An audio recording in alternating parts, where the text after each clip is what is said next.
If you've never been in here before, when we're done, take a few minutes and meander about. Mr. Lutzke is, as you know, the historian, capital D, so ask him any questions you want. He's great. And we wanted to have the work session in here because I know they just did the renovation. I think it turned out great. So cheers to the museum and the depot, and thank you for that. So this is our annual visioning session, work session. This is part of the budget process. At the table, we do have a number of staff and then 6 of our council. Mayor Gilroy is ill, so she will not be here tonight. This is a public meeting. It doesn't have the formality of a typical council meeting. We do have an agenda that we want to get through, and we will get through it, but at certain times the meeting will pause and we'll have some dialogue and discussions with those of you that are here. The important thing is we cannot get bogged down in any one topic. I know all of you are really excited to see our new technology to track snow plows, so please don't really try to get into that. We'll explain it as best we can. So, but again, thank you for being here. So, as I said, this is the beginning of our budget process. Let me start to show that it is a work session, but 6 of our members are here and then the mayor is absent. Also at work sessions, we don't make decisions. Unless something was on the agenda for that, but we did not do that. The materials, we do have some extra PowerPoints. It's up there. It's been on our website for a while. It'll be on the website for a time, and then we're also filming this for our normal council YouTube channel. So, the burning question, why are we here at another meeting? This is like meeting, I think, number 9 in 4 days in the evening this week for a lot of us. So, what's really important for us is to have clear and obtainable objectives for the coming fiscal year. Obviously, those have to match to the budget. We want to make sure our resources are properly allocated, that they're strategically aligned, both internally and externally, and that we effectively communicate those out, not just to staff, but to the public. So that's really why we're here. So going through the agenda quickly, we put utilities at the top because water and wastewater, from a budget standpoint, are the most challenged in the previous, current, and future fiscal years. Talk a little bit about employee retention and recruiting. Housing, we'll spend a lot of time on housing. That's an important topic, and we'll spend a little bit more time on that one. Economic development, there is some discussion in that about the zoning ordinance and the master plan. We will spend quite a bit of time on that.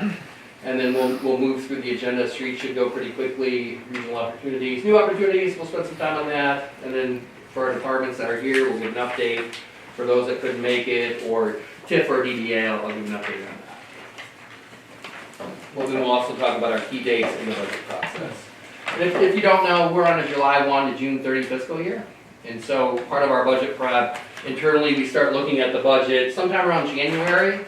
And then we have a good idea with assessing and board review, middle of March, beginning of April, as far as revenue, and then we set our budget accordingly. The budget process it's open and transparent. We have in our charter required by the first meeting in April to have a draft budget presented in the city council meeting, and then we do have budget work sessions after that, and then the budget is adopted in vote. So, with utilities, this is a slide from previous years.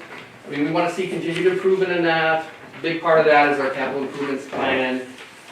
With our water and wastewater, our current staff that are managing those functions, they've been tasked with providing the top 5 items for the coming year. Some of them are pretty large. Others are a little smaller, but equally important. Obviously, the state requires us to have best management practices for utilities. There's a lot of legislation that goes into regulating our utilities. We want to make sure that we're accurately, again, communicating to the public. We're having rate increases, if there's water main breaks or things like that. Construction projects, we'll talk about that a little bit later. And all of that helps support the building public for us. So, the key points, the wastewater plant, I think, was built around the time the depot was built, and that's not an exaggeration. It's been obviously added on to as we've moved through time, but we've gotten to the point we have 2 really critical projects moving into the 24-25 budget. The ultraviolet bank, which is part of the disinfection process, is really at a point where it's getting more and more difficult to acquire parts for that. And so we're going to be looking at budgeting for that as best we can, and possibly we may have to do some financing of that one because it's a pretty large item. We're also obviously diligently pursuing any congressional allocations. We were successful in acquiring the $3 million to 2 water main projects. We'll talk about that in a second. We did just recently, in the last month or so, replace the boiler that's part of the treatment train out there. That bill was presented to council, I think, at our last meeting. There was an additional boiler that serves as the main heating source for the administration building, some of the labs. So there's some additional boiler work there. So again, not that exciting. Nobody likes to think about what happens after you flush the toilet, but we want to make sure that everything works there. So, Just real quick, while we've got these couple big projects, haven't we increased through, and I forget the acronym for it, R&R or whatever, basically with some of like the Putnam Street project, the Lloyd Street, William Street, aren't we helping out our wastewater side by eliminating a lot of inflow from areas when we're doing these water main projects? Yep, excellent point. And that's actually inflow and infiltration. So we're helping that. The first big project that did that was Middle Street, because the older sewer that was there.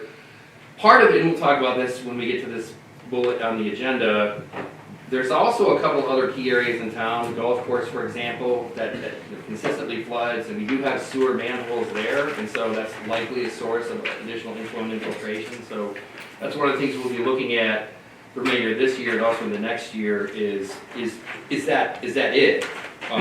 Give you an idea of the scope. We can jump ahead to this one, it's fine. Our plant is permitted for about 0.62 MGD, which is million gallons per day.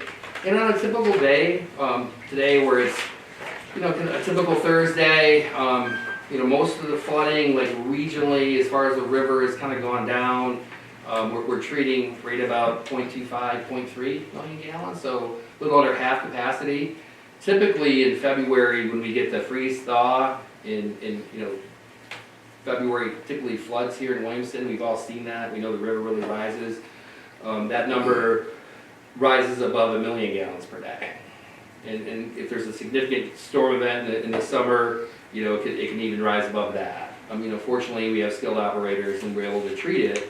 And it's just a slower process to get it through the plant. But it's really the I&I, and it's got to come from somewhere. And we keep flow data. We track it every day. We're required to report that to the state. And it's a pretty clear graph that when the snow melts and it rains a lot, we treat a lot of water because we do have flow meters inside. So that is a key part of the distribution system we'll be looking at. The North Putnam project, it's interesting, our numbers are down also because that sewer's done. And the project's not completely done because the storm sewer, it's there, but it's not completely functioning because we haven't done the finished grades and everything. But we've also seen a decrease in the amount of water that we're treating, or wastewater that we're treating, because of that project. So I know we jumped ahead of that one, that's okay. Water main, basically we need to finish what we started. And as I said, we got the $3 million allocation, congressional allocation. Those projects, they've been designed, they've been bid, and the first 2 projects to go will be Williams and Lloyd. And those are full replacements, water, wastewater, and then also paving and sidewalk. And those will kick off in roughly a month. They've actually been able to expedite the schedule. I have a meeting with Spicer on Monday to get a finalized schedule for this far along. And originally we were talking about starting in April, but with the weather being so favorable, we should be able to start a little earlier. So that's good news. Any questions? Anybody from the audience? Hopefully you'll have a broader appreciation tonight when you go home and get a nice drink of water. So let's talk about employee retention and improvement. And I put this slide back on here. Last year we were in a dramatically different spot. I mean, we had an interim police chief. Our police staffing numbers were down. We just hired a new treasurer. There he is over there. So I'm pleased to say that we're moving towards full staffing. In particular, the police department and Chief Weiss will talk about that when we get to the department reports. So we've done a good job of the recruitment, and now our focus is on retention. I think we have a good mix across our organization as far as people in the first, third, middle third, and last third of their career, which is always a strength. So we're in a good spot as far as employees. I'll give a report on public works staffing when we get to that. So, any questions? I actually have a question. Yeah. Is there any, in going back to the city planning meeting, when I brought up the subject of like just the general lack of information in the community, while I appreciate that the city updates their website, is there any talk or any options to look at getting a communications director or social media manager, something like that, just to keep the general public a little bit more informed? Sure, no, that's a great point. We're of a size, there's very few communities that, you know, are our size or even twice our size that would have a dedicated person for that. And so we divide those responsibilities between the clerk's office, and I do some of that as well. We have a beta launch of our new website, and we're looking at there's different community push media tools that you can use that are specific to your city. But I think we do a very good job of updating our website, updating our Facebook. Again, that's my opinion. I mean, we can certainly always improve.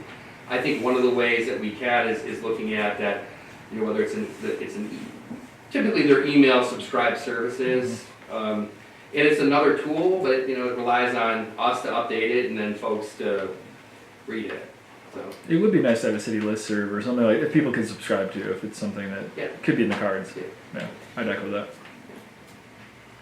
And you're always welcome the second and fourth Tuesday, and then, you know, plan it. I don't know, I'm gonna go through the whole roster. You guys know that. So, You know, questions? there was a new reporter that showed up on the Williamston community page and wrote an interesting article about the dollar store. That guy? He's great about it. Yeah, congratulations, appreciate it. If anybody has anything, you know, I'm John, by the way. I'm excited to be a part of this. It's nice to be here. Thank you. So we've talked about housing in the 2 years that I've been here, and you know, there's a couple of obviously key factors. Probably one of the most limiting or driving is market forces, and we talked about that when we had our joint session with planning and city council, that market forces are just that. But when we look at our inventory, and we have some slides on this that I'll get to, is there available land in our 2.6 square miles? And there are. I mean, there's actually quite a bit of available land. Do we have appropriate zoning? We have a variety of zoning types that permit housing really across just about every district that's obviously R, and even into some of the mixed use categories. And then the other limiting factor could be, but it's not, is utilities. And so with the investments in the water system in 2010-ish and our continued improvement of the wastewater system, that's not a limiting factor. So just to kind of recap this from our joint work session that we had back in, I think it was the last day of September, we talked about, from our viewpoint, we have sufficient zoning and acreage for parcels for housing. So it's there, the inventory is there. We have some of the tools that maybe some other communities don't have, which is accessory dwelling units. We have that. That's a newer thing, like in the last 5 or 10 years or so. So people have the ability to do that. And as I said, we have a number of different zoning types. You know, R1, R2, R3, multifamily. We have a couple of different manufactured housing communities in town. We have apartments. So we have just about every kind of housing. You know, sort of a philosophical or a policy debate about, you know, is that enough or isn't it? And we'll get into that as we move forward in the coming months, I'm sure.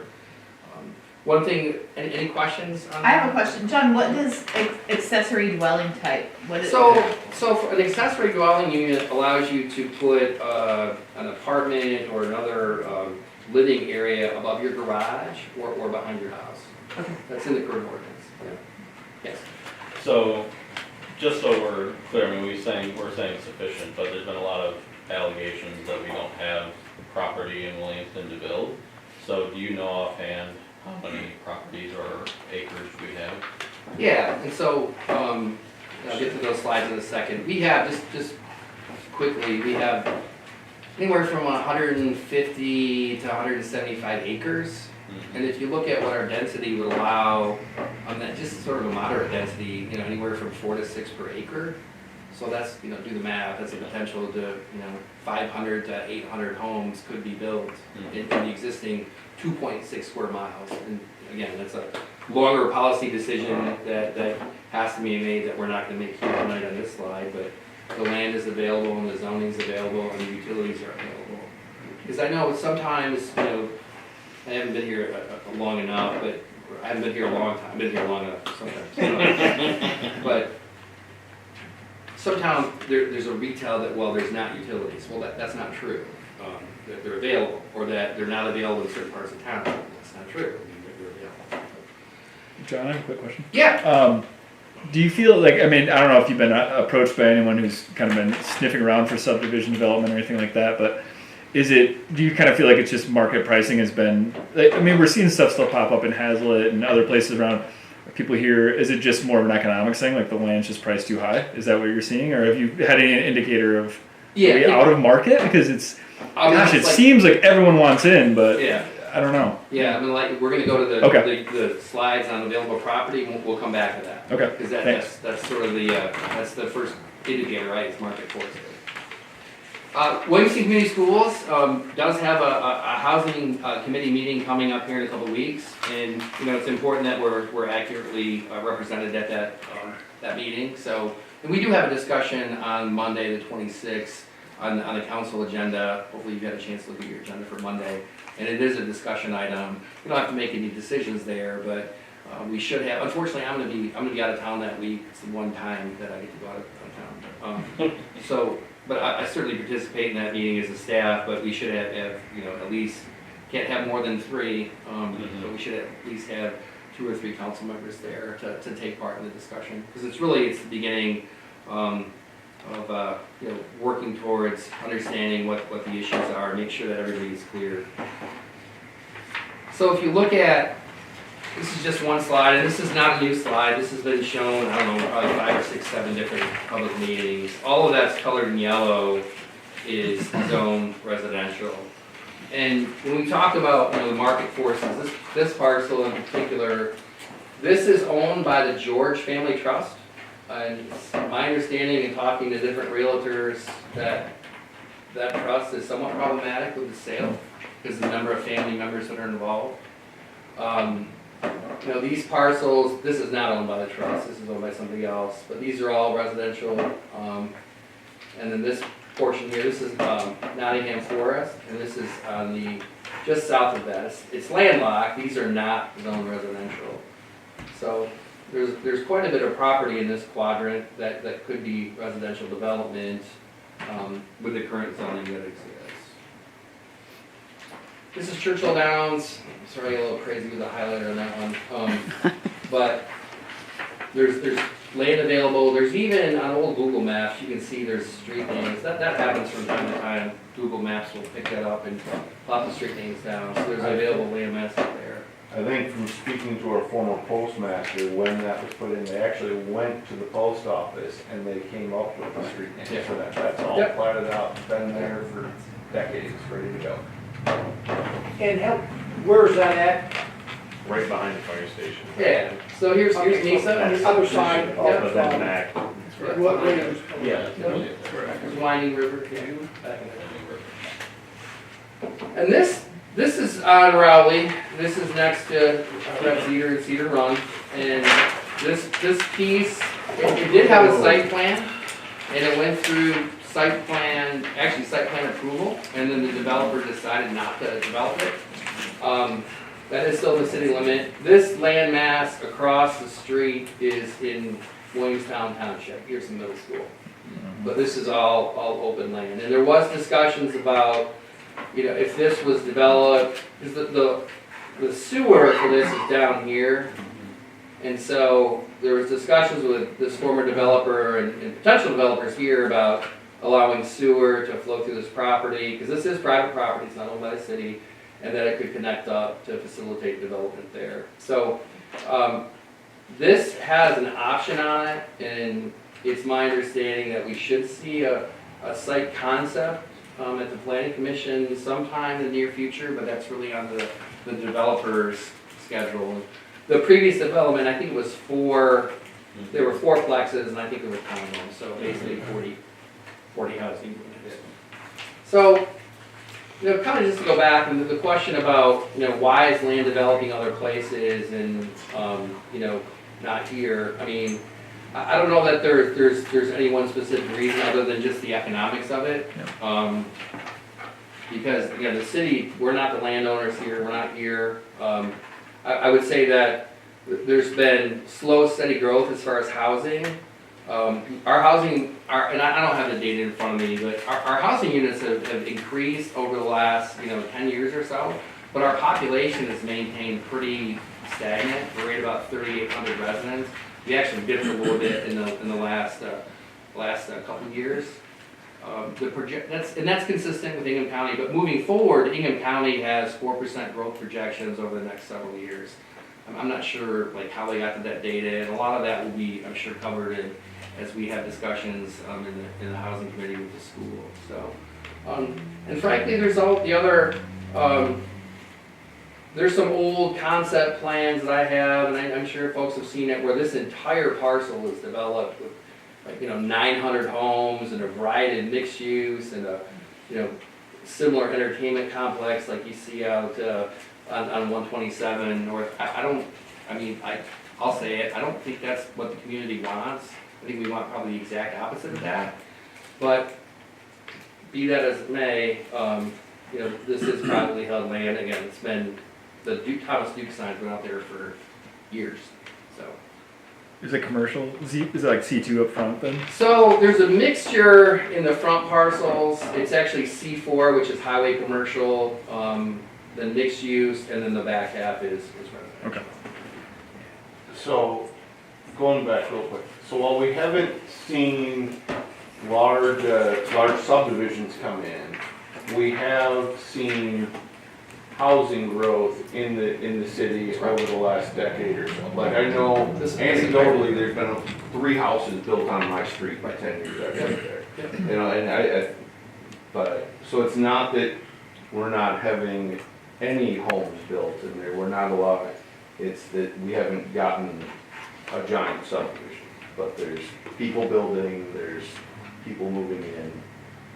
Has township population growth been similarly stagnant, or also increasing, or has it been increasing compared to the city? I would like, Dr. Spina, I would, I'm sure he's better prepared to answer that. I think it's probably, there's maybe, I can tell you that the townships, you've got to remember, the school district is not just Williamstown Right. and Williamston, it's Right. Rock, It's a little more dynamic Leroy, than that, yeah. It's part of Meridian, Yeah. it's Wheatfield. I would say that I don't think there's been much built. Yeah, I'm just curious. It's great, I'm answering all your questions for you. So, you want to take a stab at like the population trends outside the city limit? We're collecting that for the meeting. Yeah.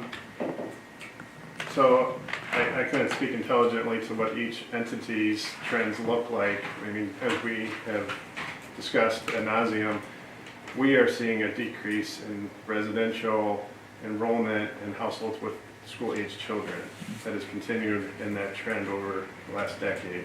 And so what we're looking for is a shared understanding amongst the entities that are the population centers outside of the school district boundaries or the school itself, in terms of like what is the strategic plan, what is the vision moving forward, so that we can plan and figure out what we're going to do based on, again, is housing coming in, is it not coming in? Because that makes a decision on our strategic planning as well. So just trying to get everybody on the same page, I think, will go a long way to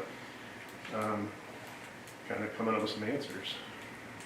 And it's that, I've lived here most of my life. We're in an interesting the population trends are, it's probably fascinating for someone who's a social scientist professor, but for those of us that are trying to make good planning decisions, it's a little bit all over the map because we're still somewhat dealing with the recession in 2007 and 2008. A lot of people moved. They were gone. And so people have come back, but those were younger families, people who were beginning their careers, who were we can't pick and choose, hey, we can't zone a neighborhood to be for, dual income with 3 kids and, you know, an awesome point guard, which would be great. We can do that. Because we're gonna need one.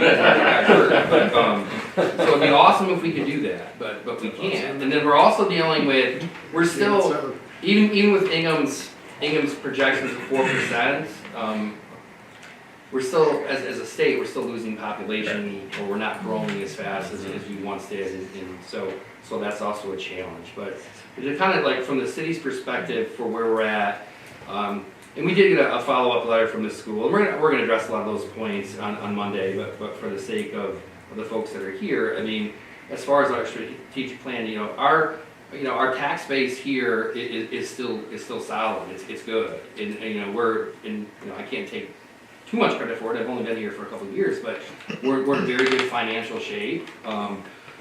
Again, utilities are a little different because those are enterprise funds, and there's large physical plants, and there's operating costs, and when things break there, they're not cheap, they're expensive. But as far as general fund government, public works, and police, we're in fantastic financial shape. So we don't have, and I don't mind saying this, we don't have this sense of urgency for the population growth or density maybe that the school does. I think slow managed growth is the right way, and those of you that are residents here, I think you would probably agree to that. But the other thing to point out, I mean, we're of the school district is about 12,000 total in population, and it's probably around 100 square miles. We're 2.6 square miles of that, and even being 2.5% of the total land mass, we still have a lot of land available in town that could be developed if it goes that direction. Can I make a quick caveat too? Just for the audience, the school district is not interested in growing per se, right? We don't want to be DeWitt or Openness. What we're looking to establish is a consistent residential enrollment that keeps our enrollment at the same level it's been historically. What we're having to do now is backfill that to stay at the same level of enrollment with students that don't live in Williamston. So we're not looking to be DeWitt, we're not asking for that. It wouldn't be good for our district, and I don't think it would be good for our community. What we want is a consistent, predictable residential enrollment for all the many benefits that would create. So I just want to make sure there's not a misnomer that we're looking to become DeWitt. That is not what we want. That would not be good for anybody. Our strength is our size. But the size can work against us if enrollment falls off. Then you start cutting programs, you start cutting opportunities, and the school district ceases to be what it is right now, which is the top-rated school district in the area. Not that I'm bragging, but it's an important point because we do not want to see runaway growth. That is not the goal of the district. Anyone else on housing? Is Yes. a reevaluation of the industrial park to more residential? Is that a project? We're gonna talk about that next. What? Okay. Good segue. So, economic development, that means a lot of things to different folks, but for a town our size and in our town with all of our assets, probably the most critical are the top 3 that we have listed, and that's marketing and community branding. We do have a great downtown. We do have great amenities. We have a live theater and a movie theater. I mean, how many towns, 10 times our size have that? We have the Red Cedar. So we have a lot of amenities. We have great parks. And I didn't even mention the schools. The schools are great too. So we want to continue through our DDA, to market and rebrand the community. And that doesn't mean, change completely what we're doing, but just give you an example. If you hear Frankenmuth, what do you think? There's 2 things. Chicken. Chicken is usually number 1. Chicken and Christmas. Chicken and Christmas, right? So that's taken. So,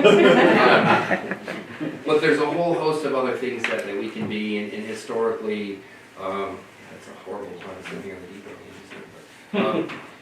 It was, experience the charm was the tagline, and that was good for its time. But we're looking in Brooks on our DDA. I don't know if there's anybody else here from DDA. Oh, Wendy is. So we're looking at what are our assets, and we want to be mindful of our history. But how do we rebrand? And we're changing. This logo is great. I call it the Action W right there with the river. But we need to update the color scheme. So that's an example of the things that we're looking at through DDA. And placemaking, there's placemaking node right across the street, the Red Cedar Bend Landing. That's an example of placemaking, something else to create a sense of place, to bring people here. And it enhances also the experience of living here. So we have for a town of any size, we have some really good placemaking things, and we're going to continue to do that. There's a slide later on in the program that we'll talk more about that. The master plan and zoning ordinance update, the last time was significantly overhauled was 2015, so we're due to do that. We do have a request for proposals that's been advertised since the beginning of the month. Those are due next Thursday, and then what will happen, and that is not a quick process. I mean, that is not, we have 2 meetings and we vote. I mean, there's some things that we're statutorily obligated as far as noticing surrounding jurisdictions and planning agencies and relevant key stakeholders like the school district. That will be a 6 to 9 month process. And it's not a meeting like this every night, for months on end, but there will be some work sessions with council and planning commission together. There'll be a tremendous amount of public input. One of the, with the recent development activity, there's a lot of folks who are more interested in this than they've ever been, and that's fair. There's a couple of folks who said they've been here a long time, and it's the first time they've heard of it. And the good news, at least in this process, that you're on the ground floor. You can participate as much as you want. So that's good. And then future development and redevelopment, we have we do have an industrial park that is mostly empty. So we need to think of, is that a good thing? Is that a bad thing? From a tax standpoint, long term, it's not the greatest thing, but we're in good shape now, and we can make wise decisions with that. And same with the other commercial industrial land that we have. And all of those fit back into the master plan and the zoning ordinance. What do we want the future to look like? And then how do we backstop that with the ordinance that guarantees that we get what we want?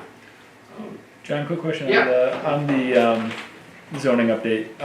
Who is the consultant we used in 2015? Do you know? It was McKenna, I believe. Okay. Noted. So, There's no one. yeah, so just to put I put this, just a reminder from our work session, joint work session. And keep in mind, we're not making these decisions tonight. It's just making sure that we have the data in front of us, or things that we talked about previously. In the Williamston Road overlay, we talked about having more mixed use because the likelihood that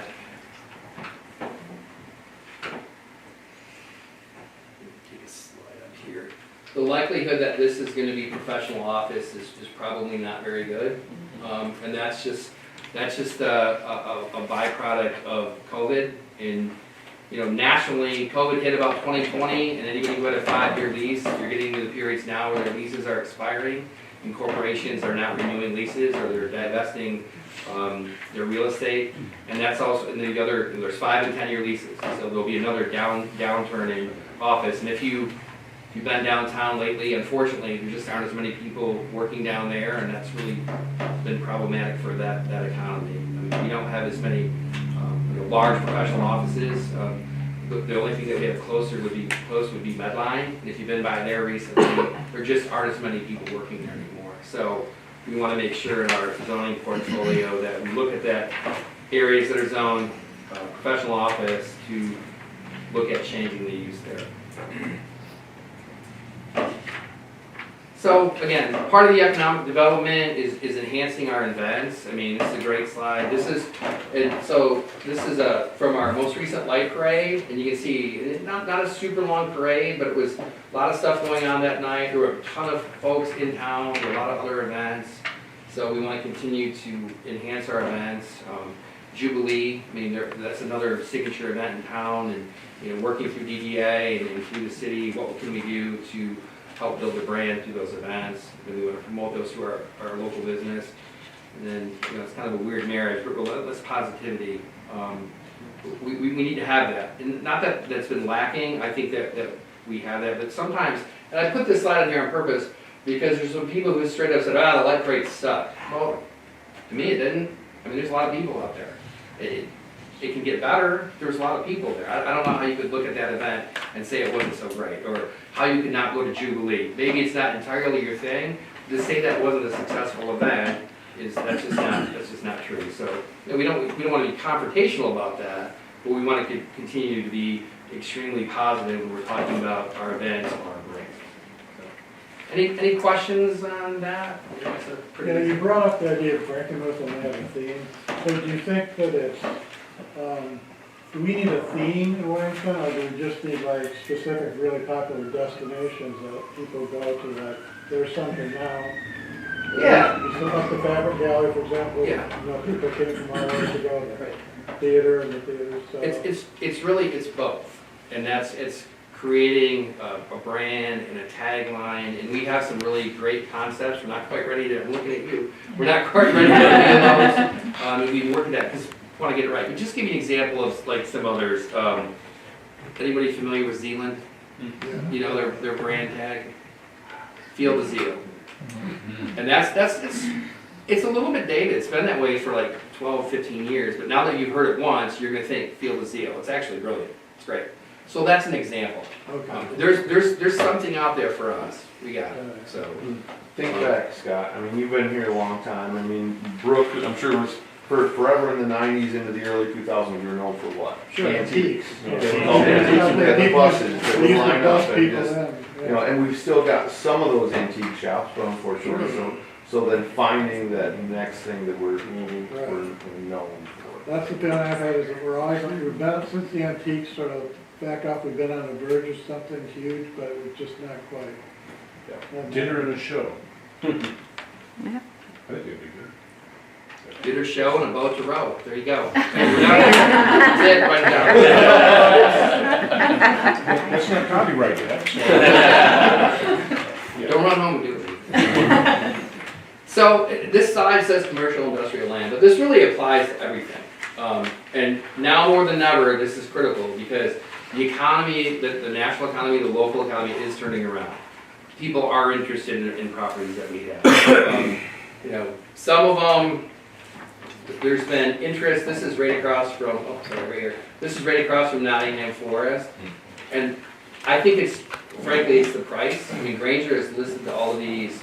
The price is pretty reasonable, actually, for commercial real estate. So people are kicking the tires. This is all zoned I-1. And so I brought this up at the joint meeting, and folks, you know, I wouldn't say they were dismissive of it, but they weren't wild about the idea. But there are ways to, especially in light industrial, because here's Medline. I covered it with this posted, but the USDA thing is here. This is right across from a residential neighborhood. This might be a candidate to look at the zoning and possibly think about it in a different way. Because it's been this way for forever, long time.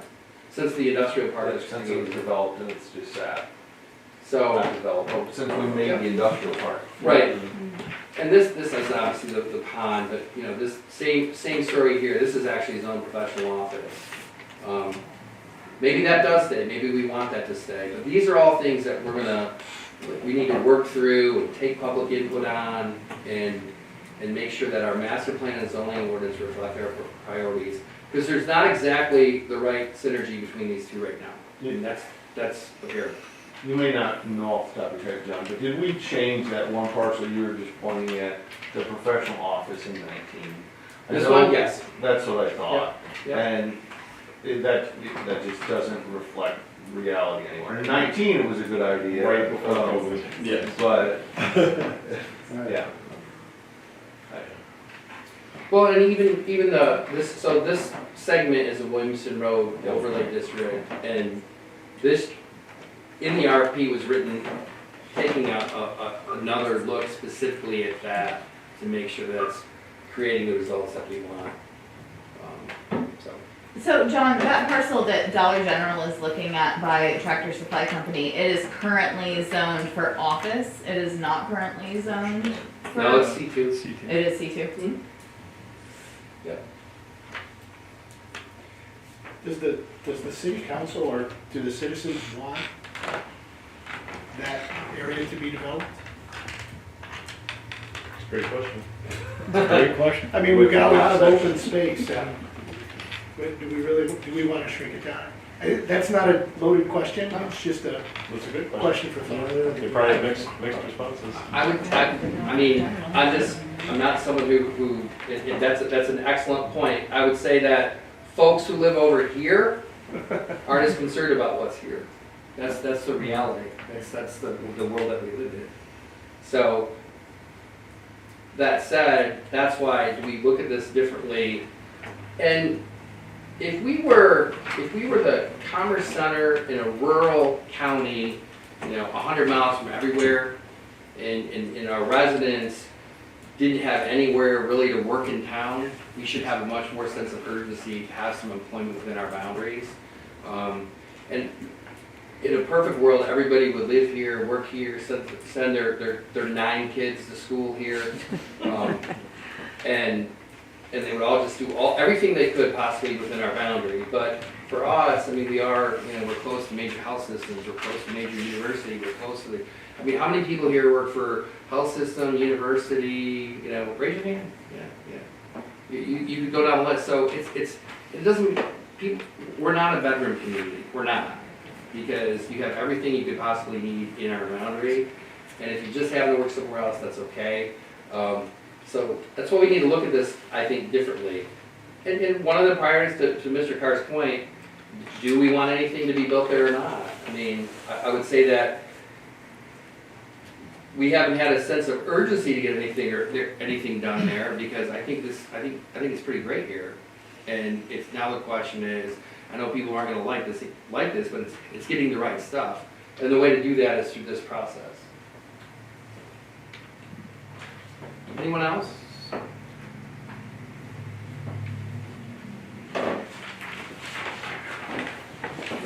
Hey, what we say like just a 2-minute pause? I can rest my voice for a second.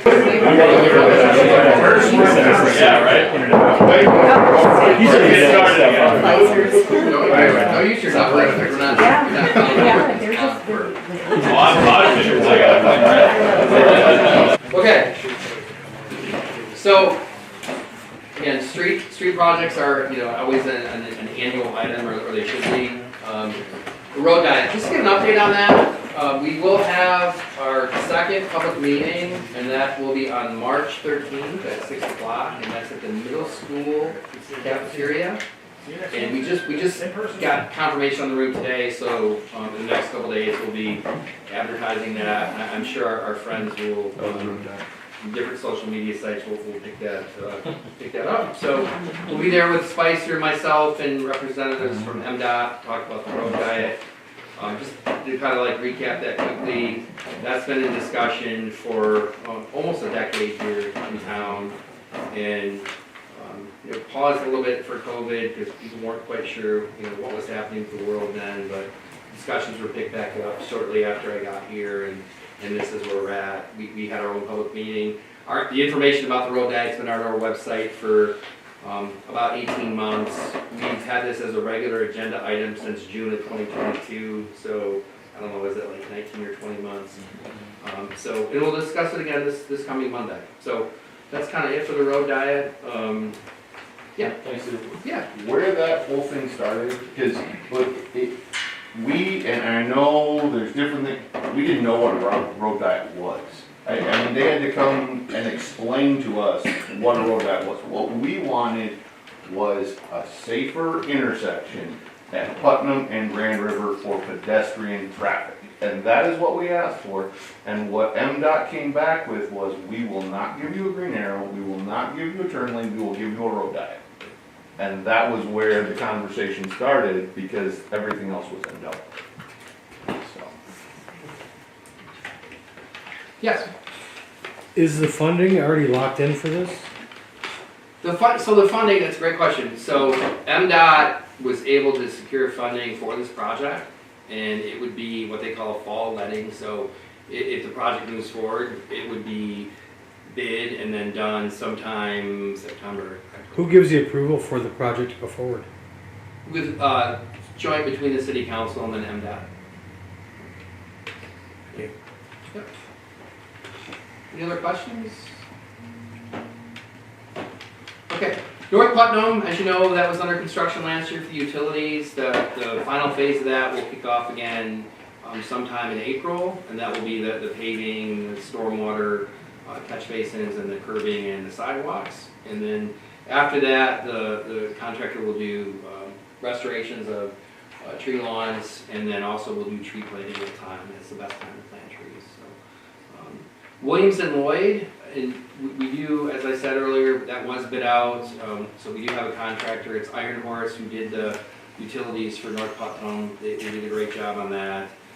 They're expected to start mobilizing earlier than we anticipated, which is a good thing.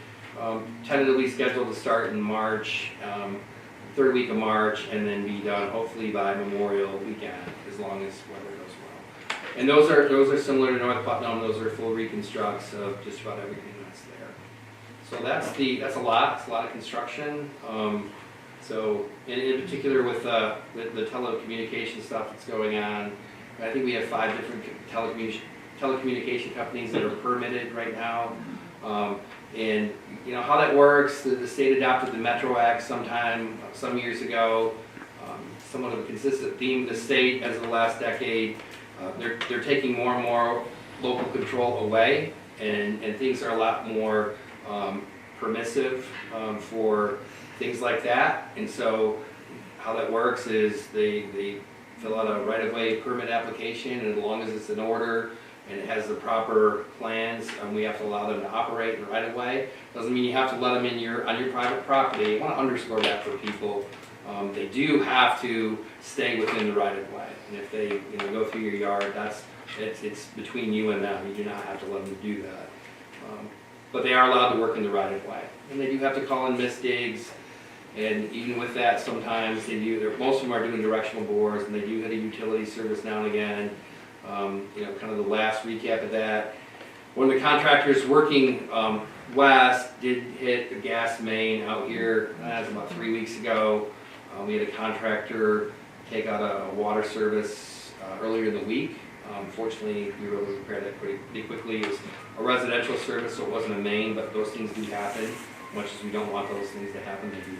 So, sidewalks, I mean, that's a rolling item. We're going to do a lot of sidewalks, obviously, with the 3 main projects, but we have areas in town that we need to continue to improve the sidewalks. We do have a 50-50 cost share with homeowners.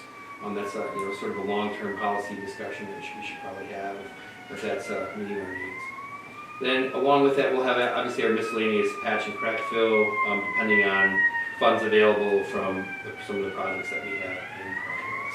So, just to talk about non-motorized paths for a second, earlier I talked about placemaking, and the Old Mill Trail. That was a great project. It was 90% grant funded. That's behind the parking lot behind the pub or the bucket, as some folks call it.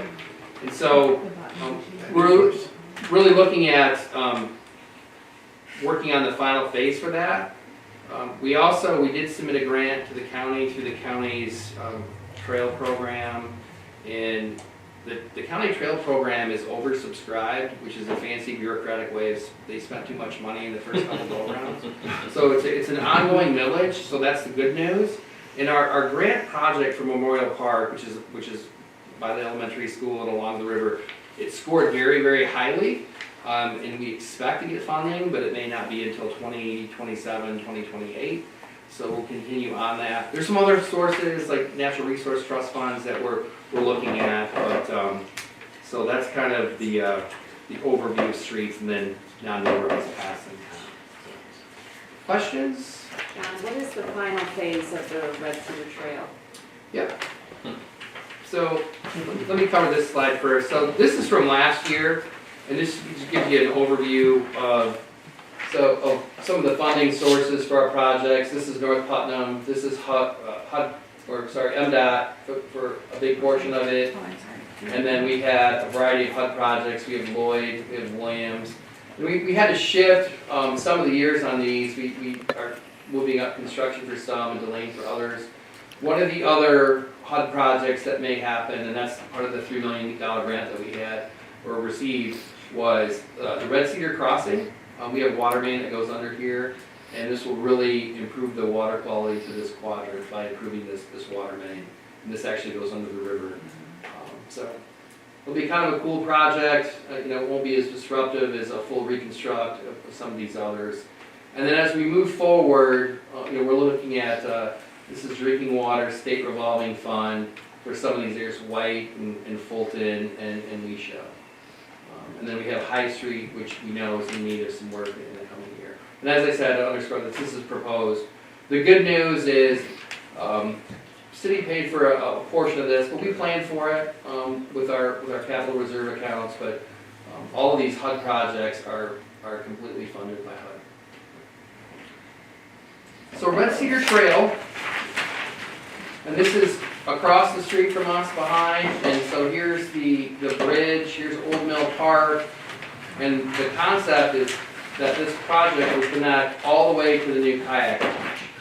And every trail project aspirationally starts with, let's do phase 1, 2, 3, 4, 5, all the way to 9. But my experience is they're usually, unfortunately, they're done in pieces. There's a lot of reasons for that. Right-of-way acquisitions can be a barrier. Availability for different funding sources to add a node. So what we're looking at is, this final portion connecting to the kayak launch, and then we'd have a full trail all the way from the bridge all the way to the kayak launch. So we're going to be looking at that as a project plan and hopefully completing that roughly a year from now or possibly into 2025. In which level project have we completed thus far? So we've completed all the way up to about here, and then we've completed this portion. So we really have 5, 6, and 7 to do. Actually, it's more like part of 5 is done. It's really this section, 6 and 7. So what's holding us back? Is it right of ways? Only money. Okay. Money and right of We ways. got all the right of ways? We have not. That's the other portion. I was gonna say, we had the money before, and we didn't have the right of ways. Yep. So right of ways, that's what can cause your trail project, which would be great if it was one linear project to, be done in phases. So that's part of the key element is acquiring those right of ways. Some of the property owners, like Riverside, like the apartments, and some of the others have historically, and it's been a while since they've been asked, but they were more than happy to participate. And frankly, the apartments were enthusiastic. They even have a stone base behind them. Because it obviously would be a benefit to their residents. So, talk about some of our regional opportunities. The Red Cedar River Trail Initiative, and that's the river trail in cooperation with our neighbors, Williamston and Meridian, and we did submit a grant, and that also scored very highly in the county program. And the county, they like the project so much, they're trying to figure out a way to fund it in the coming years, and then maybe fund it over time. And that's the clearing in the river of log jams, and to set up a maintenance fund to clear those, because you can have all of these you want, and if your kayak experience ends 30 feet upstream, you got a portage into the poison ivy and the bugs, and you're doing that every 30 feet. That's not much of a trail. And so John Woolman, who's involved in local Rotary, and he's like one of the super volunteers in the area. He's really been heading that up on our behalf and done a great job of bringing that together. He's also very passionate about bringing the fall event. They did have a paddling event, River Days. It was the last Saturday in September, and I think that's the tentative plan again. So that's another event we're going to be able to add to our portfolio, which is great. And that will take on, hopefully, a life of its own as we move forward. Master plan, again, that's a regional opportunity. But along with that, Williamstown is underway with their master plan. I would expect the other townships will be starting up, because we're all about that same cycle. So those are some of the regional opportunities that we've been working on. And again, that's along with all of our traditional partners, like working with the library or Lansing Area Economic Partnership. So there's lots of regional opportunities. So, any questions about those? And for us, those are, obviously our master plan will cost some dollars, and we budget appropriately for that. But these others are really more, they're us participating either as a community or as our council or individuals. So new opportunities, talk about that. Hopefully all of you saw in your email today that we're doing an internal beta launch of our new website. Hope you had a chance to look at it. Our site's kind of like an old Jeep, it gets us where we need to be. A little rusty here and there, and we bought the new Jeep, right? And it was very, very inexpensive. It's great, but it was less than $5,000 for the development. And part of that is we had staff internally doing a lot of the build under the guidance of a consultant. It's actually a really great model because they're teaching us to maintain the site and really operate it ourselves and moving forward. So we did the beta launch today with internally with council and staff, and then hoping to have the public launch in May. We started using technology for more operational efficiency. I'll show you what that means here in a second. Again, it's an opportunity really for us to make sure that our master plan and zoning ordinance reflect our priorities. And that's an our, not mine, not yours, our priorities. And just to recap, we do, those are due next Thursday. And how that process will work, they'll come in, I'll sort them, I won't sift them, and then they'll present it initially to the planning commission at their April meeting. And then from there, they would make a recommendation to city council, because council ultimately has to approve any contracts on which firm to move forward with. So, any question on that first step of the process? Okay. And we want to make sure we include our priorities from the joint work session. We talked on some of those today. With our DDA plan, we're very heavily focused on the marketing, branding, and events, and I think we're making good progress on that. Still a lot of work to do. The TIFA plan, I've got some TIFA board members here. Probably not a lot of folks know about the Tax Increment Finance Authority. It's done a lot of really good things in town. But it's really looking at its next phase on the right projects. And the Ice House is in the TIFA. And so the discussion at TIFA earlier in the week was what's the appropriate level for TIFA to participate in that project. And so in a perfect world, it would be back on the tax rolls, and there would be a business in there, some activity in there, and that building would be preserved. I know a lot of people are passionate about seeing it preserved. So, any questions about the Ice House? Where we're at on that? And if you want, you can go back or you can read in 50 minutes, and we'll continue to report on that. There's a couple of different requests for proposals that will go out for the Ice House in particular. The other thing in the TIFA plan, if you look down Elevator Street, there's a couple of land areas that are large enough to be developable properties in the TIF district. They're not huge, but they're a couple acres each, and really your TIFA should be aspiring to do just that. I mean, acquire the property. It's down at the end of it's on the railroad tracks. It's adjacent to our public works area. So if we can, we should really look at, as we go through zoning, what's the right level of zoning for there to make sure if we choose through TIFA and then through council to have something developed there. So, questions? I have a quick question. Yeah. What you said, an ice house? Yeah. What is Big that? barn. Big barn. Big barn on Elevator Oh, okay, gotcha, I'm thinking, not that. Yeah, that I not know. I know, wow, ice house, okay. You're my age, you're thinking about that Miller beer that came out Yeah, something Yeah. in the like, late 80s, early 90s. yes, Yeah. something like that, Yeah, yes. that Yeah, Cold. if you go- fancy. High ABV. Yeah. If you go into the ice house, it doesn't look like a lot from the outside, but it's fascinating from the inside.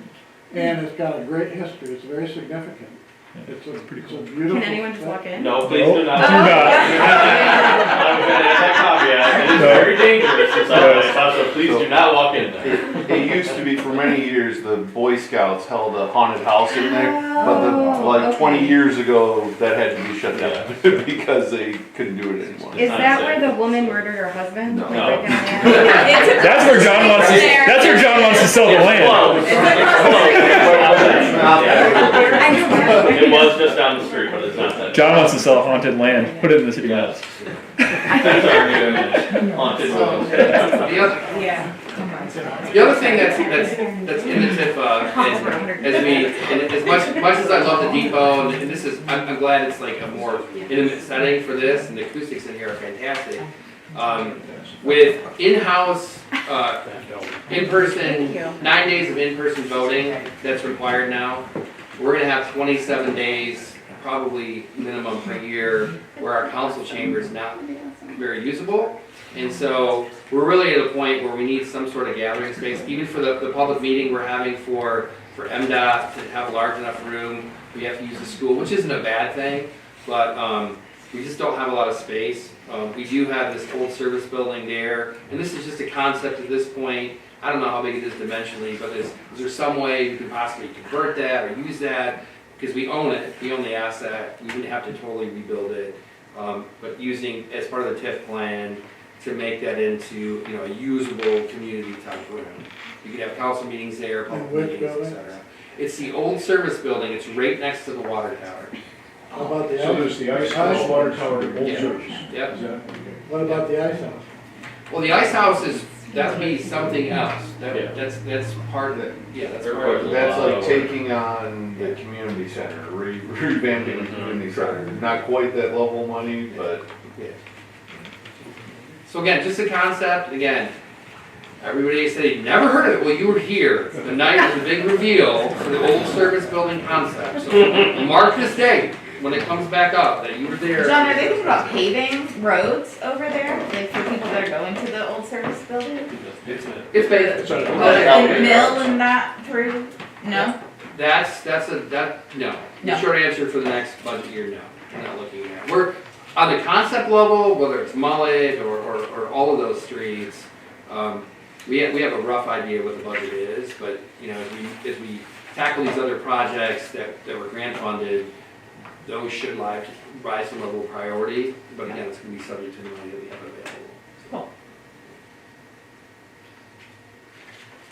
Now the real fun stuff. So what we recently added that this winter, we were able to track all of our public works and utility vehicles in real time. I don't track the police, but that's done by computer-aided dispatch, so chief has access to that.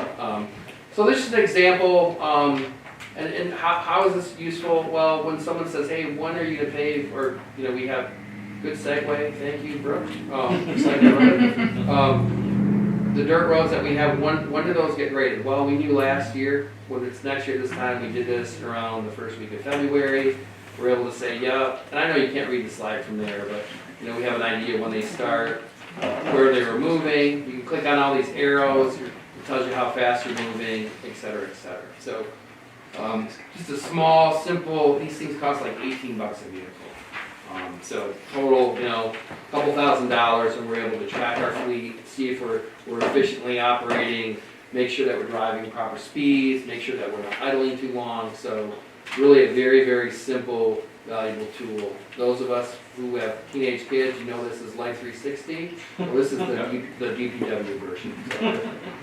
So. And this give an example. So this is just one of the report functions. So from time to time, folks, not too much since I've been here, but I know I haven't done this a while. Folks will say, well, you didn't plow my street. Well, this can tell us, this is from a snowstorm on the 13th. These are all the vehicles that were deployed. These were the times that they were out and about. This is red because this was stopping and starting a lot. But it says that all of these were basically deployed by about 4:10 a.m. in the morning, and they were out for about 5.5, 6 hours. If you remember, we didn't get a lot of snow, but a lot fell. It was a super heavy snow, and so on this morning we came in and deployed and were able to take care of it. And then these are just assets that are not being used. And this is one of my, I have this master console on my computer. This is also mobile app. This tells you, this is on the 15th. So we had the dump truck was over here doing what it oughta. Front end loader was moving snow downtown. This is a broom tractor clearing downtown. This is just a simple truck, but they were out doing some salting. And then we were scraping and plowing down. This is not a coincidence. It's down here in Plymouth Lane. Scraping and plowing. So, just give you an idea of like some of the capabilities that we have that maybe we didn't have This will also be helpful with when we do brush pickup and leaf pickup. Snowstorms are unpredictable, but brush and leaves are. And from time to time, residents call and, you know, we believe our residents, but we want to make sure that we, you know, are properly instruct our employees of, hey, you weren't on, you know, you didn't make it to Riverside, so we've got the data, go back and look at it. This is a small ad, and it's been a really helpful tool since we. Now, everybody's pretty excited that I'm done talking for a minute, so we'll let our city clerk just give a brief update on how things are going in her department and with the elections. Yeah, so right now we are in the middle of our early voting, which is new to the state of Michigan right now. We had to train on this very heavily this month. You know, we've been waiting for we're over a year now for updates and things to come out, but it has been extremely slow, so we've had to do a lot of catch up. We've had to learn a lot of things just keep going and going. I mean, 4 a.m. on a Saturday, you're up and you're reading the latest news and what you gotta, you know, work on the next day. So we've been putting in a lot of hours. But it's all paid off because early voting is going very smoothly. We've not had any glitches or any issues. It is not a huge turnout right now, but I do expect with some more voter education that we're going to really start rolling out now that we have a better handle on it, to kind of just get people on the same page as what early voting means, what they can do. They can vote, you know, their absentee ballots now at your early voting location. You can put it right in the tabulator. It's just like an election day, but you have 9 extra election days to do that, which is phenomenal. We have had a almost 73% return rate on our absentee ballots. We've issued over 780 at this point. We did get the state to fund several of our new pieces of equipment. I applied for a new tabulator, an early voting laptop, 2 more voter assist terminals, and we were given everything we applied for. So that has been a tremendous cost savings for our city. We did budget $5,000 for a new tabulator in anticipation that we were going to need it, and we did need it.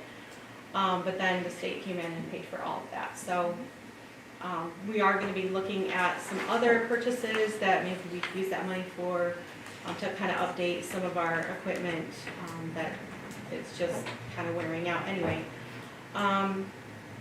So our upcoming election dates that we're looking at is the August 6th election, with early voting taking place from July 27th through August 4th, and then the November 5th presidential election with early voting from October 26th through November 3rd. We're hoping that we get a lot more participation in the early voting, but at the same token, our election inspectors are getting so much more hands-on, so much more comfortable with the equipment and how everything works and how to use everything, that it's very good for them to get this extra education as we go through. Safety of our people is becoming very worrisome right now. Obviously, elections all over the U.S. are very volatile. We are always keeping up to date on the latest, you know, issues that are going on. We regularly check in with our police chief with any communications we both receive to make sure that we're always ready for, you know, whatever the city may face. On a sad note, my computer died on Sunday, but we already got a new one on order, which wasn't really timely for me. We do have a lot of board vacancies right now. As far as just at least one on DDA, one on EDC TIFA, one on the Planning Commission, and one on the Zoning Board of Appeals. So if anybody here is interested in applying, please do so. We're always excited to have some people. Our clerk's office also does FOIA requests, and right now we are processing about 70 FOIAs per year on average, and that's a pretty high number for a small community, but we also process any police FOIA reports. That does make the numbers go a lot higher. We've had 3 of our boards and commissions change their meeting times to 6 p.m. And that's the TIFA 2A and TIFA 2B, the DDA, which is the Downtown Development Authority, and the Parks and Rec Commission, who also changed their meetings to the 3rd Thursday of each month, so that's changed as well. Something that we're looking forward to doing, hopefully in between these elections, is some board training, and that will involve trying to make it fun with some FOIA, Parliamentary Procedure, Open Meetings Act, and board rules. We do try to do like a trivia night, which is kind of makes it a little more fun and engaging for everybody, and it's worked really well before. We've sent out we've approved 4 solicitor permits right now for Comcast. So if you guys see those people around, they are approved.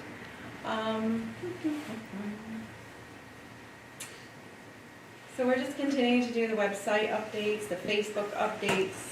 My deputy, she does a lot with the City Hall Facebook page, and I myself do a lot with the Discover Williamston page. They're excellent Facebook page if you want to be in the know of everything going on, either just downtown businesses or City Hall. You can sign up at any time with our office to be on our agenda list. You will get agendas every time an agenda goes out. So please feel free to sign up for that. We just need your email address, and we send them directly to you. So, things like that. Thank you. Appreciate it. Again, it's a lot. It's always a huge responsibility to be the clerk, but with the rules changing so much and the in-person voting, you think about there's potential. Some jurisdictions have 6 elections, so they have 54 days of in-person voting. And time will tell if that's effective. I know it's part of our state law now, but the early returns on that, I think there's like 7.5 million registered voters, I think, in the state, give or take, and not everybody votes in this election, but the voter turnout so far, the in-person voting, and Holly's gonna make sure we do everything by the book and properly, but we're getting 3 to 4 people a day, so time will tell if that's really an effective strategy, but those are downtown problems, so. Still mailing voting too, right? Yes. Yeah. Yep. And you can still show up on election day and vote. Yep. That's an option. So many opportunities. So we're gonna hear from Chief Weiss now on the police department, a little bit on staffing and equipment. Okay, so staffing, I took over on October 2nd of 2023. Our staffing levels were 3 officers, and we're authorized for 6 full-time, 2 part-time officers. I immediately started a recruit and retention program, which consisted of me reaching out to people that I retired with. They answered the call. So fortunately, we're at 5 full-time officers now, 2 of which have 25 plus years of experience from the sheriff's office. That have the experience that they bring to our department is so important. Both of them are firearms instructors. One's a defensive tactics instructor. So they have backgrounds in metro narcotics. Other units they worked at previous departments, so I'm really happy they're with us. So part of that recruit and retention is, once we get them here, how do we keep officers with the Williamston Police Department? And instead of 25 years of just work and patrol, I'd like to start, and we have started, offering different programs and specialty assignments. Officer Pilon recently attended the hostage negotiation school. So he's now a certified hostage negotiator.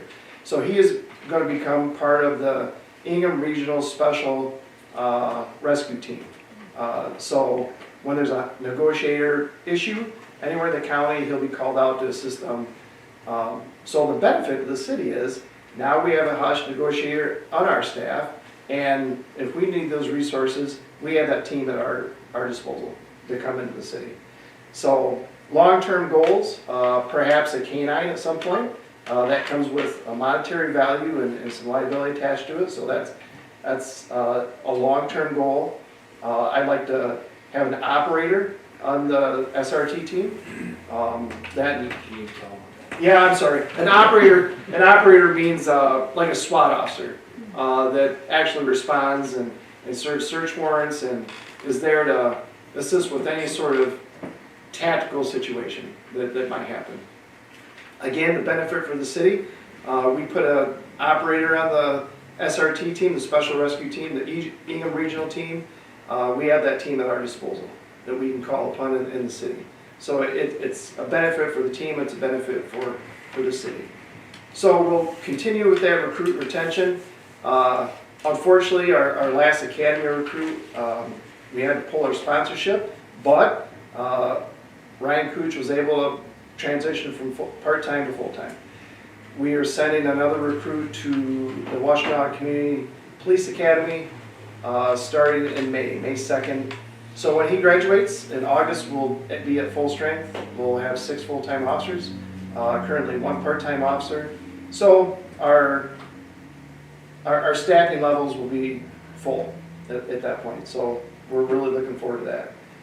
So for equipment, we've been talking with the city manager on getting on a schedule for our patrol cars, a consistent schedule that might include leasing vehicles. Patrol vehicles and outfitting are very expensive. The prices only went up. So right now, it's about $67,000 for a patrol car and outfitting charges. With all the technology we put in the patrol car, the cost is only skyrocketed. So we're gonna work in the budget process to get on a consistent program, lower our maintenance costs, and have dependable vehicles. Other than that, for equipment-wise, we're also looking at, for staffing, our vision is also to create 2 command positions, 2 sergeant positions.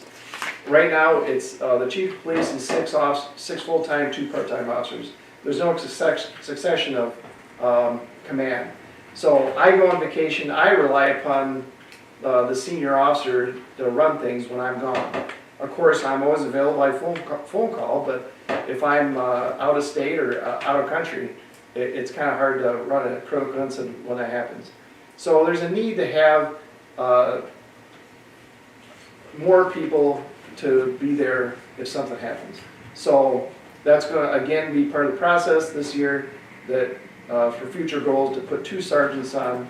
With that comes office equipment, computers, and again, that's a goal of ours to accomplish in 2024 into 2025. Just if I could Yep. pause for a minute, the sergeants would not be in addition to the head count. Yep. They would be from within. And you hear that, oh, sergeant, well, they're gonna get their own helicopter. Or it's additional salary that's, in the overall scheme of things. I mean, it's real dollars to the employee, but it's an affordable thing. And it does create a succession within the department. It enhances supervision. And then folks are incentivized to stay longer, frankly. And it's a way to, because once you top out, and then your cost of living or not. So it's a, it's, when you hear add command, people have visions of 2 captains, 2 lieutenants, and then you wonder who's doing the policing. But no, it's the additional staffing, or enhancing additional staff. So if we move to leasing, would that allow us to get our vehicles faster? Because I know when we approved the last vehicle, it was like 1.5 years, 2 years before we even got the stupid thing. So. The short answer is no. The practical answer is no. The administrative planning aspect is okay. And when you hear lease, people think of their own consumer residential lease. It's not like that. It's just another. We're leasing it and then we buy it at the end for $1, and then you rotate through your fleet. Okay. And so the 4th vehicle is the vehicle that's a backup, or it's the reserve officer vehicle, because, I mean, we don't have a huge fleet. Yeah. But so that, at any one time, you have a vehicle that's 4 years old, 3 years old, 2 years old, and 1 year old. But we'd be able to plan ahead so that Correct. we could plan in, bake in the year and a half instead of waiting a year and a half for the. Yes, so Okay. if we get on the schedule, we can order the cars. Yes, it takes several months to get them. They're catching up, but for us to get on that schedule, maintenance costs go down. I mean, we have replaced catalytic converters on some of the cars and older cars, and they're not cheap. Yeah. Right. So, for recruiting retention, creating the 2 sergeant positions, that's important for that as well. For incentive of people to stay. Just some other things that we're doing at the police department, community engagements, big part of the department. Going to the schools and having lunch with the kids, playing kickball with the kids is huge. I've worked with Mitch Lutsky on some history at the department. We're putting, the hallways were bare, so now we're putting some pictures up in the halls of history from the department. So that, it gives the officers a sense of legacy at the department, and it really is important. National Night Out is August 6th, Tuesday, August 6th. It's going to come back in a big way this year. It kind of was scaled down because of COVID, but this year to be bigger and better. Any questions anyone has? Yeah, in terms of the technology and equipment that you put into a car, is that a state-of-the-art thing that everyone does in every town, or is there like picking and choosing, or how is that? Yeah, good question. So we work off of a system out of our Ingham County Central Dispatch. So the equipment essentially is the same for the computers, the laptops, the programs, the software is essentially the same for every police agency in the county. Oh, interesting. Which is, a printer has to interface with the laptop that we print our tickets on. Yeah, the technology is the same overall for everyone, every police agency. Did that answer your question? Yeah, No? yeah, Okay. sure. Questions for Chief? I think you're doing a great job. Oh, I appreciate it. Thank you. I always like to hear that instead of So for Public Works and Utilities, staffing wise, we had some reshuffling of the deck. I mean, our longtime DPW director and engineer went back to the private sector, and Scott's still helps us from time to time in advisory capacity. Talked to him just yesterday, as a matter of fact. But for the engineering side of things, for communities our size, it's very atypical to have an on-staff PE city engineer. That function is usually handled by a variety of consultants, which we have. So we're in good shape there. We did have a position that the GIS technician. That GIS is a great tool, but once the tool's built, and again for us, there's not a lot of work product in that position that we were getting, so we're not going to fill that position. We did advertise and are still advertising for an operations supervisor in Public Works. We had some good candidates and hope to present a candidate to council at either the first or second meeting in March. So that's going along well. Matt Akers, who was primarily assigned to the wastewater plant, is now the operator in charge at the water plant. And he's licensed. We have a number of our staff in utilities that are dual licensed for water and wastewater, so we're in really good shape there. So staffing is good. I'd be remiss if I did not read this utility data, and this is from Ann Casper, who hopefully, if you've ever interacted with her in town, her or Barb, they're awesome and they're fountains of information. But I'm going to read this to you. This is about our billing system, just to give you an idea of the scope. We currently have 567 water sewer accounts that we pull via ACH. Most recent, we just had $55,000 the last billing cycle pulled, and that means that we didn't have to handle the transactions, we didn't have to mail out the mailings. I know there's a question that came up at a previous council meeting about postage. We emailed 742 water and sewer bills. So that's every month. So with postcard cost at 53 cents, that's a saving of about $400 a month. So then we have a number of vendors that are signed up through ACH. We now have 127. And previously, we only had 23. So really using technology, and it's not, this isn't even bleeding edge stuff, it's just kind of how the rest of the world is going, and the treasurer's office. And Tom's over there in the corner, like our treasurer. So he's a man of few words, unless you gave him the microphone. So unless you got something really important to say, like The only thing I'll add to that real quick, we are also getting some taxpayers now that are signing up for ACH, both winter and summer billing, and then on top of that, just something to hopefully look forward to in the future. There's been a little bit of setback on the programming of it and design, and therefore the release of it, but the vendor we use for our accounting software is working on a upgraded, I guess you'd call it cash receipting, modern technology cash receipting program, if you will, where my understanding is it will allow all the latest and greatest of, the Apple Pay and the, all that kind of stuff. Obviously, we're not there yet. We haven't seen it yet.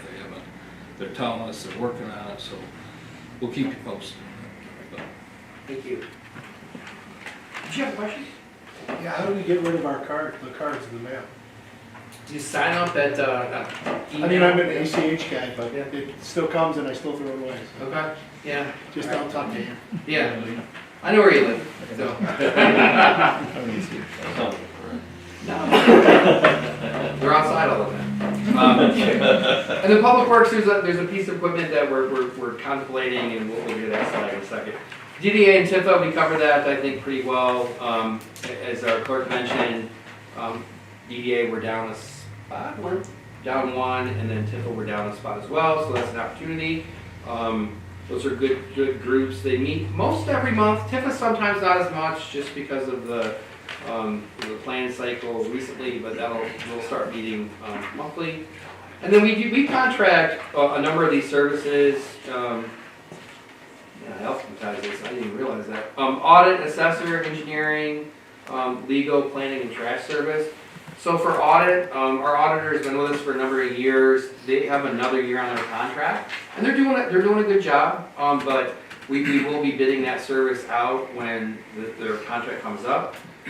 The assessor, we will be bidding that service out.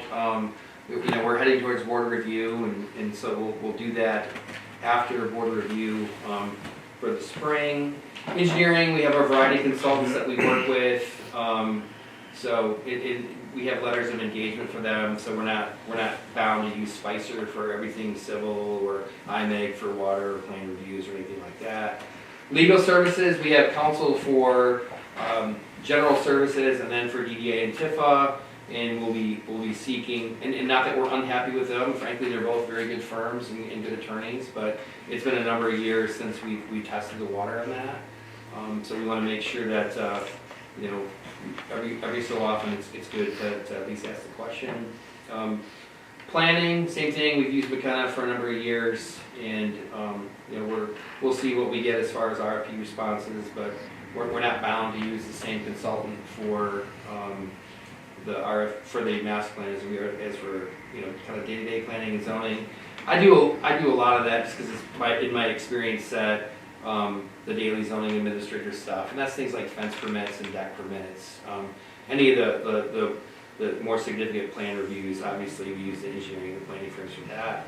And then we are under contract with Granger through this year, and so we will be bidding that service out. Not that we're unhappy with Granger, I think they do a good job, but we've had them they did extend 1 year, they had a 5-year deal, and they extended it 1 year into the current year that we're in. So we'll be bidding that out before the end of the fiscal year, because that's when it expires. So that's where we're at with contracted services. So I'm going to skip the bad pun on this one. So we currently, because it really does suck, sorry, put this as. We do leaf collection here, and it's good service, but we do it somewhat it's the old-fashioned way because it's the equipment that we have, and that residents, other than Grand River residents, rake their leaves in the street, and then we come by and do the best we can to get it into the back of the pickup with the loader, and then we drive it can be headed in a dump truck, and we have to make multiple trips, then we have to come back through the street sweeper. So the last community I was in, we made the investment in a leaf vacuum, and it's a tow behind machine. You use your existing vehicle. They're not cheap. I mean, you know, you get a little bit of sticker shock when you see it. These are vehicles that are intended to last 10 years or so. So we're getting some pricing, and we hope we can fit it into the budget for the coming year. And really, it's a significantly faster way to do things. This one in the screen here is a 25-yarder, so it's a lot of capacity, and we can do the job much quicker. It's the same number of employees, but it's done a lot quicker, and it's a lot cleaner. And you know, when we rake these in the street, and you know, I love fall in Michigan, but if the leaves get blown around, then they're in the road, and then it rains, and then you could curl on the most streets. So really, it's a better way to do things. So, and again, this is a vehicle that, again, when you hear the term lease, I'm not going to go into how governments borrow money, but we don't, finance traditionally. We do bonds or leases. So this would be something we'd likely look at leasing over, 5 to 7 years, depending on the interest. Then we'd have the piece of equipment, and it'd really make things operationally, we'd be a lot more efficient. So. What does something like that cost? This one here, the 25 yards, about $100,000. Where do the leaves end up? So we take them, they get pretty much shredded, and then we have our own composting, and if that gets too big, then we have them taken to a compost yard. Yeah. We currently take them out to by the water. Do they end up as dirt somewhere? Yeah. Yes. So with this equipment, would everybody basically be doing what people on Grand River have to do? Yeah, you just rake to the easement and out the street. Okay. Yeah. So, 5 minutes over where our goal was, but we had great participation today, thank you. So we're kind of like an open discussion, if anybody has any parting thoughts, because the last slide is really just showing what the budget process looks like for the rest of the year. So, anyone from council or staff first? Just a comment about the last area you covered as far as bidding out the various contracts. I think that's prudent. I know we've talked about it before, but it's not, as you said several times, it's not a comment on the services we're receiving. It's a comment on we're doing our due diligence to make sure that we're getting the best bang for the buck. Is this standard procedure for all towns to have an attorney president, city council meetings? No. It's not? No. Well, I don't know that. Frankly, it's for, and comparison's the root of all significance, right? So where I used to work, in the 15 years or so that I was there, the city attorney would come probably 2 or 3 times a year. Really? It doesn't mean they didn't do legal reviews, and again, that's not a knock on Pool Cycle. It's a great firm. It's not a knock on Tim. He does a good job. Absolutely, yeah. But Okay.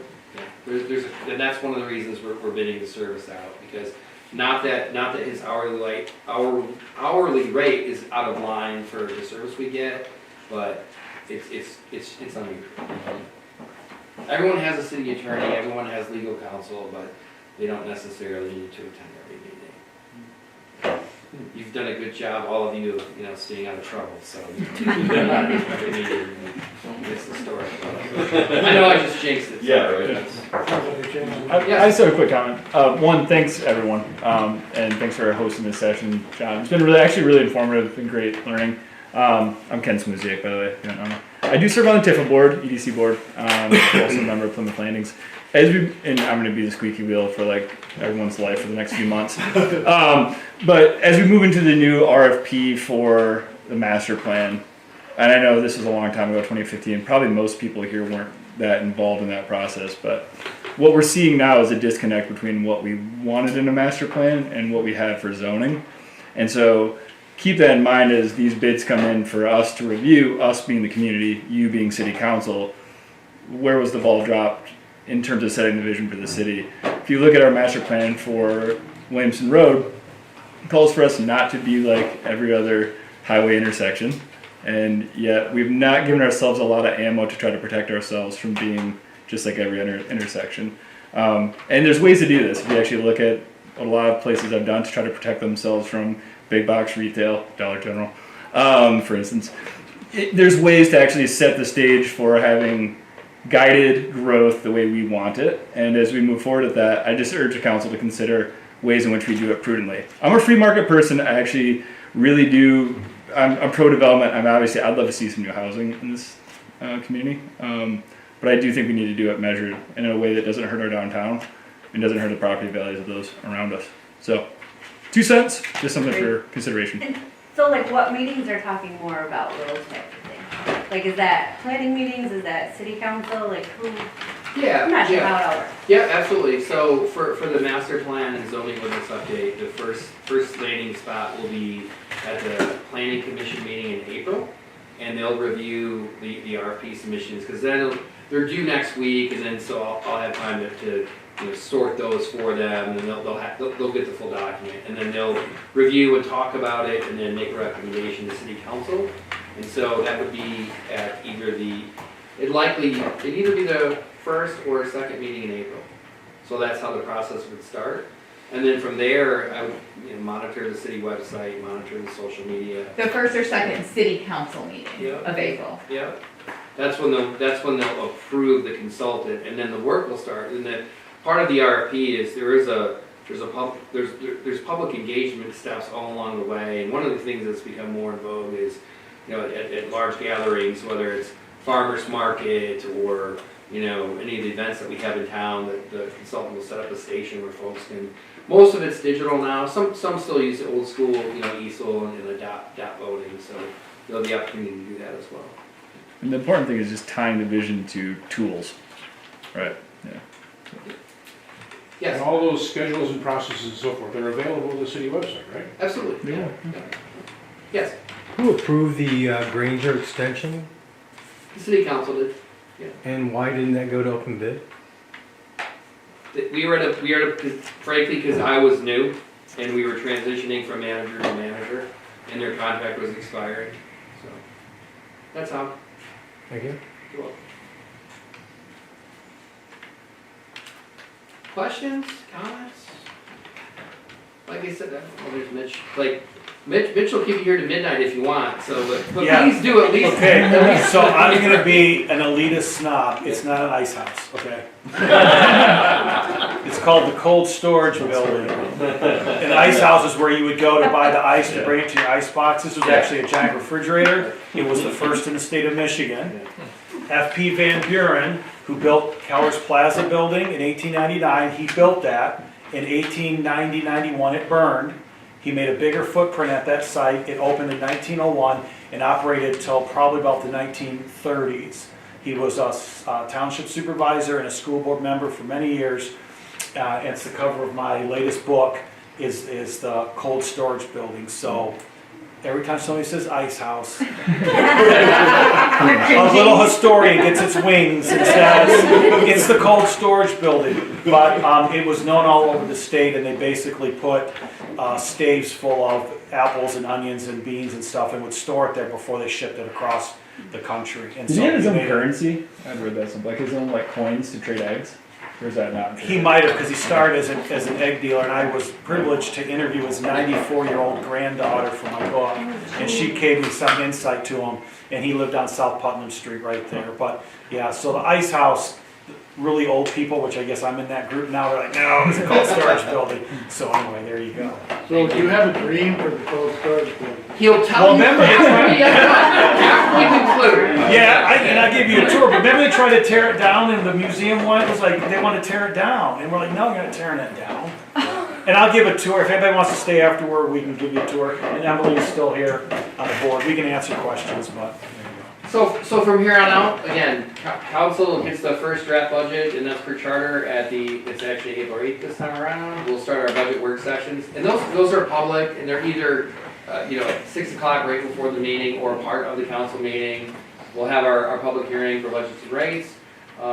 June 10th, the budget would be adopted, and we start our new fiscal year, and then if we have any utility rate changes, they'd be reflected in the August utility bill. So again, thanks everybody for coming. Again, keep the dialogue up. I've talked to a lot of you in person, on phone. I know your council members has as well. And I said this at the last planning commission meeting. What makes this community great, among other things, is we can have disagreements, but we can do it civilly. There's ways you can, have vast different of opinions or viewpoints, but the fact that there's always been a level of civility is, at least in the real world, it's been really refreshing. So thank you for that. So thank you.